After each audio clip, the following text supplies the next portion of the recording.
Huge shout out goes out to our current channel members.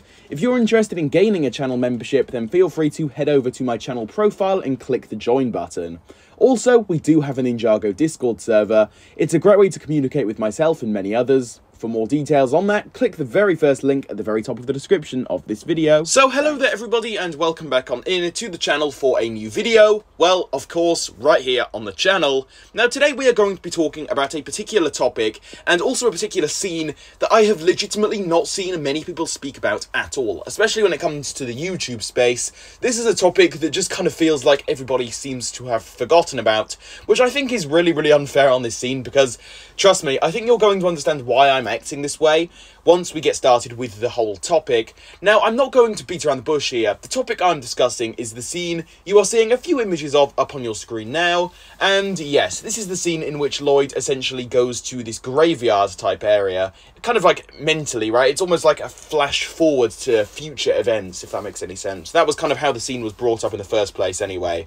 And this scene, let me just start off by saying, I think it's really dark in nature, especially for Ninjago, a kids show, right? I mean, he's visiting the ninjas' own gravestones, obviously, you know, hinting at the fact that they are all dead in this particular point in time.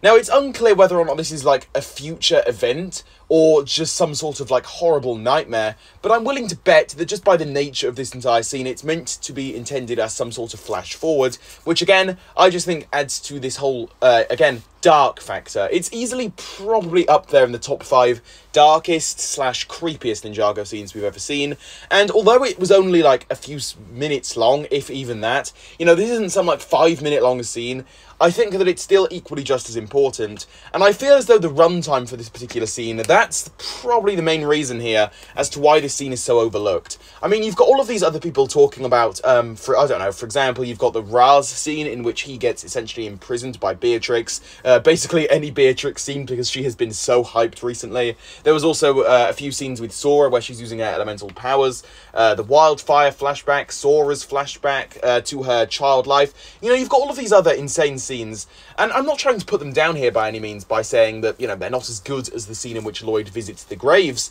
but I mean, I think we do definitely need to be paying a little bit more attention to this scene.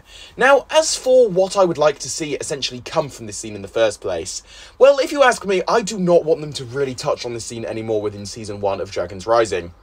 Again, just remember here that Dragon's Rising is an entire series of Ninjago, right? A bit like how Masters of Spinjitzu was an entire series covering Season 1 up until Season 10.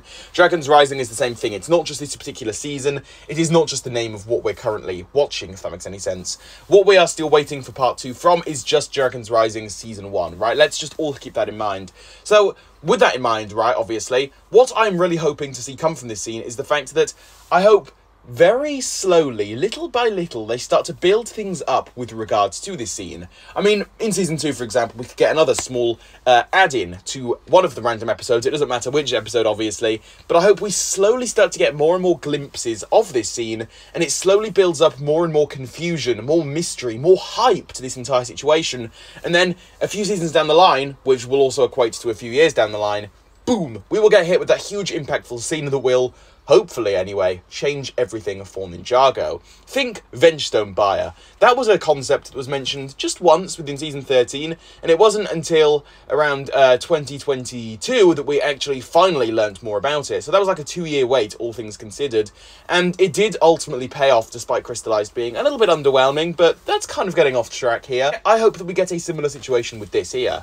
So it's 2023 now, obviously. I hope that maybe in the year 2025 or 2026 even, we will finally get that huge impactful moment. Again, we don't need to think about this too much because, again, this would theoretically be years down the line.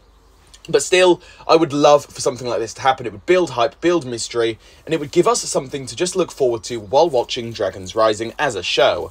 What do you guys think about this, though? Do you actually like this idea? Do you dislike it? Please let me know down below in the comments.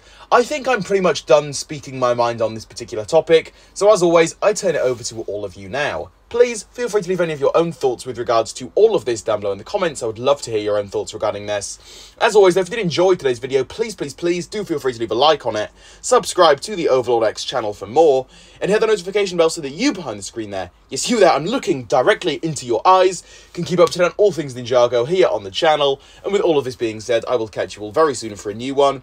Well, goodbye everybody. See you all very soon.